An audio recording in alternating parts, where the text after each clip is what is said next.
Is it possible to commit the perfect crime? A house fire in Oregon came awfully close, until a microscopic clue on a piece of pipe told investigators what really happened.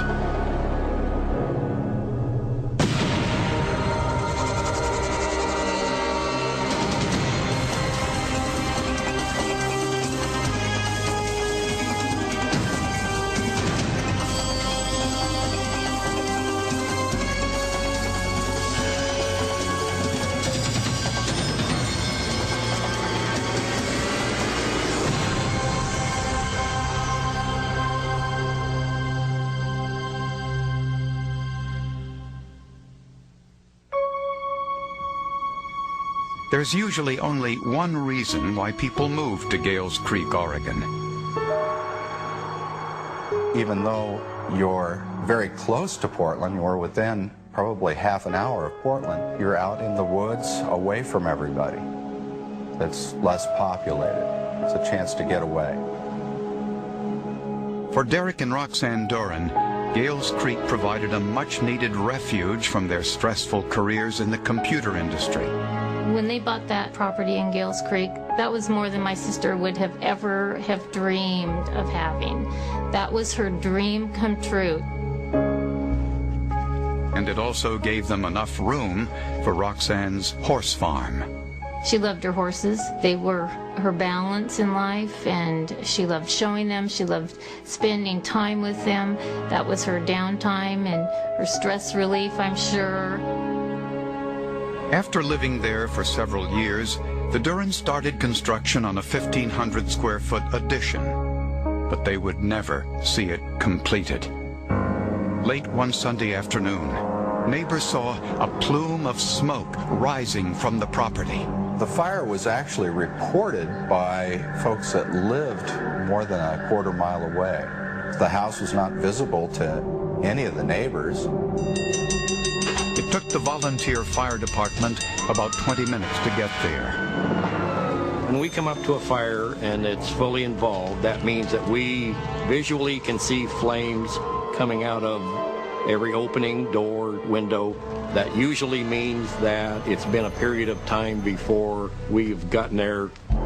Derek Duran returned home from grocery shopping, and when he saw Roxanne's car, he feared the worst.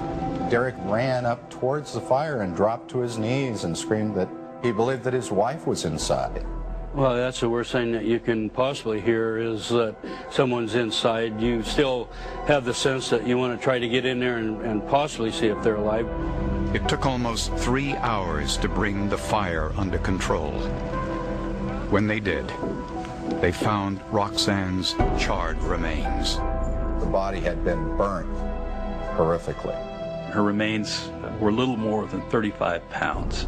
They were so limited that the medical examiner was unable to determine the cause of death. Since dental records were useless in making a positive identification, the medical examiner used DNA. So what we did was take bone marrow material, submit it to the laboratory. They got some samples from the parents and proved her identity by DNA. Roxanne Duran was only 34 years old. From that moment on, you have a loss, and you're frightened and you're scared. But it just seemed from there, it went into a bad dream that just turned into a nightmare. And that nightmare got worse when pieces of a handgun were discovered next to Roxanne's body. Saw the pipes. Derek said he turned on the clothes dryer in the basement and left its door open to heat the room. Then left to buy groceries. The dryer, however, used propane gas. Propane is pretty dangerous like that. It lays down in the low areas, and get a lot of people get hurt from that. As a matter of routine, police asked Derek for the store receipt to prove he was shopping, and he willingly complied. There was a receipt that showed that he, in fact, had been at the store on the day in question. But police were troubled by the scratch marks Derek had on his face. His explanation was that he was clearing debris that had fallen during the ice storm across the road that led up to his residence. The explanation is, in moving these branches, that he scratched himself across the face. The highly flammable propane gas clothes dryer was one possible cause of the fire.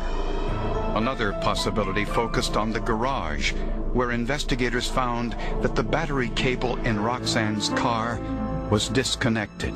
The car was brought up as a possible origin of the fire, that somehow a battery cable had caused a spark. And the house was being remodeled, only the wall frames were up, which meant the fire could spread easily.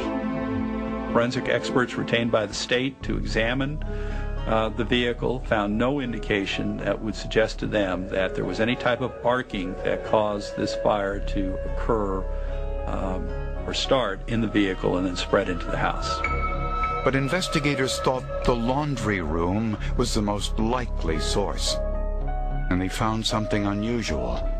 Small pellet-like material near the clothes dryer. It all seemed to be in a small little pile right near the origin of the fire. At first, no one knew what this was or why it would be there.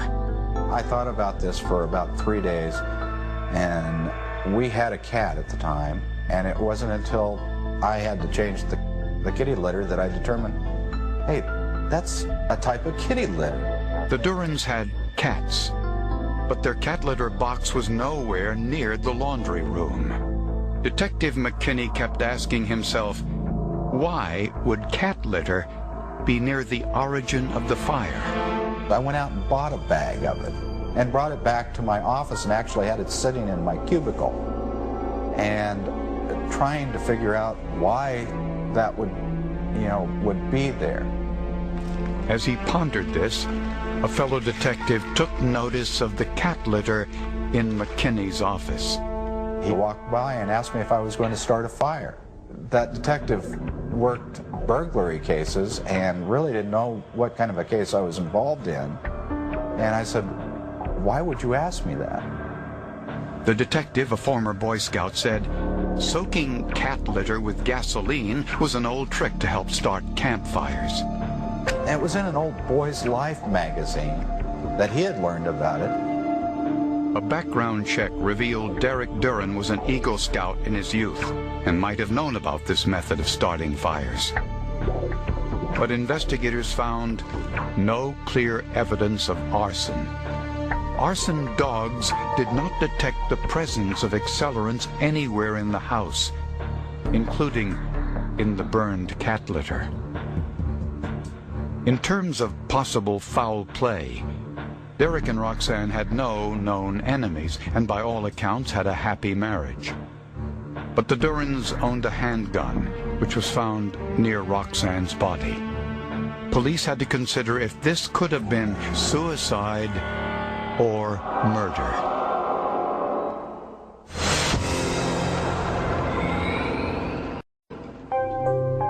The handgun found next to Roxanne Duran's charred remains raised new questions about her death. The medical examiner x-rayed the remains, but the body was so badly burned it was impossible to find evidence of a gunshot wound. There was no ash or soot in Roxanne's lungs, and no carbon monoxide in her blood, which meant she was not detectives. Soot in Roxanne's lungs, and no carbon monoxide in her blood, which meant she was not breathing when the fire started. This to me is a homicide. There's no other reasonable explanation as for why a healthy young woman is dead before a fire starts. And there was blood in Roxanne's airway. She had obviously died by some sort of violent means because she had aspirated blood. And from my past experience, people that aspirate blood means that there was some sort of horrific injury to their face or head, and their last breaths are taking in blood rather than air. Roxanne Duran did not die in the fire, which means somebody caused her death. But how had the fire started? Investigators turned to the propane-powered clothes dryer. Derek Duran said he thought the dryer started the fire because when he left the house, the dryer was running. But investigators discovered that the propane gas line into the dryer was disconnected. Had firefighters done this while extinguishing the blaze? Firefighters are not concerned about destroying evidence. They're there to put the fire out and to save human life. Since the disconnected hose had a threaded metal end, a forensic metallurgist found no evidence that firemen created the disconnection. Because if the threads, once they lock in order for them to thread, they'd have to strip it to pull out. These threads did not show that characteristic. Using a metallurgical microscope known as a metallograph, Bruce Wong saw evidence of oxidation on the threads. What I see there tells me that this pipe was open at the time of the fire. That's sufficiently open at the time of fire so that the deposit could occur. Also on the pipe, Mr. Wong saw tiny brass beads sitting on top of the oxide on the threads of the metal fitting. This formed when the brass fixture melted and fell through the air, forming these tiny beads before landing on the fitting. This was further proof that the fitting was disconnected during the fire. It indicated that the connection was open, which would indicate that the fire was deliberately set. Derek told me that the dryer was running, and it couldn't have been running because it was not connected at the time. And that was a provable lie. Fire investigators now made their official determination. The fire at the Duran house was arson. And all of a sudden, everything starts making sense. And you fall into that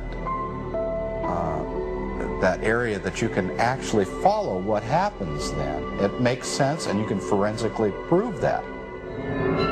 But what was the motive?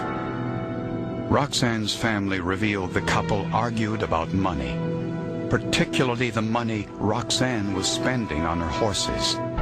They had a horse barn built, a riding arena. She was taking what's called cutting lessons for, I believe they cost $300 per lesson. Investigators also learned that Derek's job was going to be transferred 150 miles away. That would mean selling their dream home and relocating, something Roxanne did not want to do. I think that Roxanne said to him, Derek, you go rent an apartment or we'll buy you someplace up there and then you come back on weekends. I don't think my sister wanted to move. I think that she voiced that probably pretty clearly to him, and I don't think he liked it. Investigators say Roxanne's defiance was too much for Derek. It was at variance with his vision of a perfect life and a perfect marriage. In talking to friends, co-workers, everyone that I could possibly talk with, I could not establish a specific motive. I had my suspicions that it was probably because Roxanne was beginning to stand up for herself. According to her friends, she was starting to become more independent, which Derek would not like. Derek wasn't going to get his way, and he was going to do whatever he had to do to get his way. And there was nobody that was going to stand in his way, and that included his wife. When questioned by police, Derek denied setting the fire and claimed he would never have harmed his wife. Would this tiny spot on his jeans prove otherwise?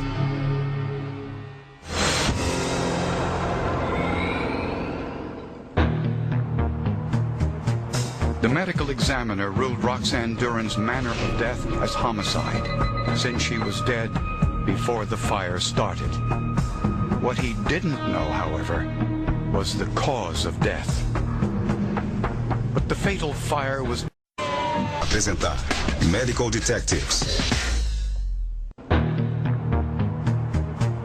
The medical examiner ruled Roxanne Duran's manner of death as homicide, since she was dead before the fire started. What he didn't know, however, was the cause of death.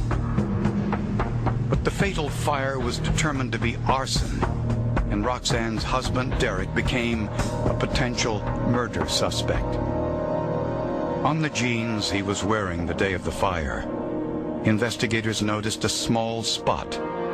I asked him specifically if it was blood, and he told me no, it was mud. A phenolphthalein test proved Derek wrong. The spot was blood, and a subsequent DNA test proved it was Roxanne's blood. For police, this made perfect sense. They never believed Derek's explanation for the scratches on his face. I know what the scratches from brush would look like, and this was not a scratch from brush mark. This appeared more to be fingernail scratches. Derek Duran had lied about how this fire occurred, how the scratches on his face occurred, how the blood on his pants came to be there. With proof of arson, his wife's blood on his clothing, and the apparent fingernail scratches on his face, Derek Duran was arrested and charged with arson and murder. But Derek was convinced he'd never spend a day in jail. Derek Duran thought he was smarter than everyone else. He was sending emails to friends of his, co-workers at Intel, updating them on the trial as it was going along, talking about it in terms of being a chess match, and his view of how that chess game was going, and his expectation that he would be acquitted. Prosecutors believe that Derek and Roxanne got into an argument on the afternoon of her death, an argument that turned violent. I'd rather get rid of you first. Blows were struck with enough force for Roxanne's blood to land on Derek's jeans. She tried to defend herself and scratched his face. Prosecutors believe he killed her, although they're not sure exactly how. Realizing he needed to cover up the crime, he decided to burn down the house. First, he went outside and turned off the propane gas, then disconnected the supply line to the dryer, and set fire to the gas-soaked kitty litter. When he went back outside to open the propane valve, the gas would have produced a blowtorch effect, burning hotter than natural gas and immediately igniting the materials surrounding it. Prosecutors believe that Derek went shopping to establish an alibi, but not all of his time was accounted for. There was a discrepancy in Derek Duran's timeline with respect to the receipts that he obtained at the various stores. He could account for about an hour to an hour and a half of his time, and it would appear that he would have had to have been gone well in excess of 2 hours based upon his initial comments of when he left and when he returned. Since the fire almost completely consumed Roxanne's body, no one knows exactly how she died. The jury was unable to make a determination on the charge of murder, unable to decide. They did not find Mr. Duran not guilty of murder. They simply said, we are unable to come to a decision. As a result, Derek was only convicted of arson and first-degree manslaughter. He was sentenced to 10 years in prison. Manslaughter in first degree is defined under Oregon law as recklessly causing the death of another human being under circumstances manifesting extreme indifference to the value of human life. Did Derek think he could get away with this? Absolutely. Absolutely. Derek thought that he could be smarter than all of them. His ego was that big. And and those people were beneath him. Investigators say this case proves that no matter what someone does to cover his tracks, something always remains behind. People do think when they start a fire that it's going to burn up everything and destroy all the evidence that they did it. And that's a fallacy that we like people to believe, because we can go back in as investigators and pretty well find out what caused the fire. The fire in this case was so severe that it destroyed a lot of the type of evidence that you might normally find at a homicide scene. However, the fire itself creates evidence. And in this particular case, the fire itself and how it started and where it started became crucial evidence in the prosecution. They always get caught in the end. Sometimes it takes a while, but they get caught. This case was based almost exclusively on forensics, even though I like to think that I have something to do with it, but in actuality, in this case, it was forensics that found him guilty.